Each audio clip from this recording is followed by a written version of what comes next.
Hi guys, welcome to TFI stories. మరో కొత్త స్టోరీతో మీ ముందుకు వచ్చాను. అందుకంటే ముందు మీరు ఈ ఛానల్ ఇంకా సబ్స్క్రైబ్ చేసుకోకపోతే వెంటనే నా ఛానల్ సబ్స్క్రైబ్ చేసుకోండి. ఇలాంటి వీడియోస్ మీకు రోజు వస్తూ ఉంటాయి. ఇలాంటి మూవీ స్టోరీస్.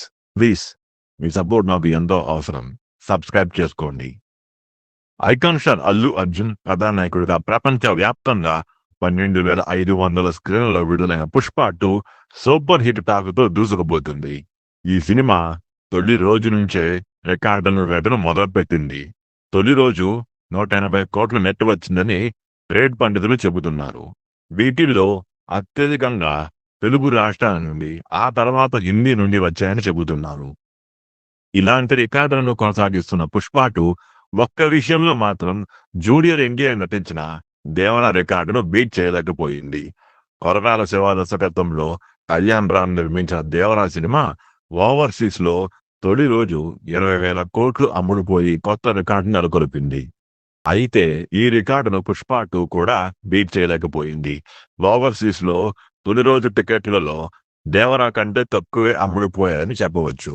సినిమా బాగుందనే టాక్ రావడంతో కలెక్షన్లు పెరుగుతున్నాయట. రెండో రోజు కూడా పుష్ప 2కు మంచి స్థాయిలో టికెట్లు బుక్ అవుతున్నాయి. బుక్ మై షోలో బుక్ అవుతున్న టికెట్ల ఇందుకు నిదర్శనం. అయితే తెలుగు రాష్ట్రాలలో మాత్రం కలెక్షన్ తగ్గే అవకాశం ఉందని ట్రేడ్ పండితులు చెబుతున్నారు.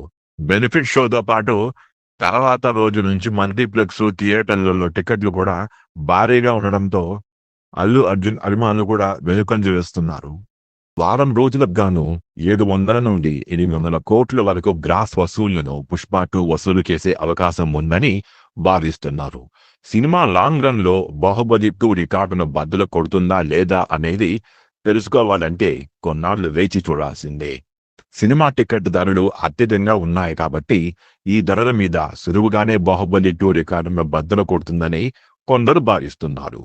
అయితే మరికొందరు మాత్రం లాంగ్ రన్ లో అంత కలెక్షన్లు వస్తాయా లేదా అనేది చూడాల్సి ఉందని, సోమవారం నుంచి ఈ సినిమాకు వచ్చే కలెక్షన్లు బట్టి అది ఆధారపడి ఉంటుందంటున్నారు. నిర్మాతలు మాత్రం తగ్గేదేలే అంటూ పుష్ప 2కు 2,000 కోట్లు గ్రాస్ కలెక్షన్లు వసూలు చేస్తుందనే నమ్మకం వ్యక్తం చేస్తున్నారు. దీనిపై మీ అభిప్రాయాన్ని కామెంట్లో తెలియజేయండి. Thank you.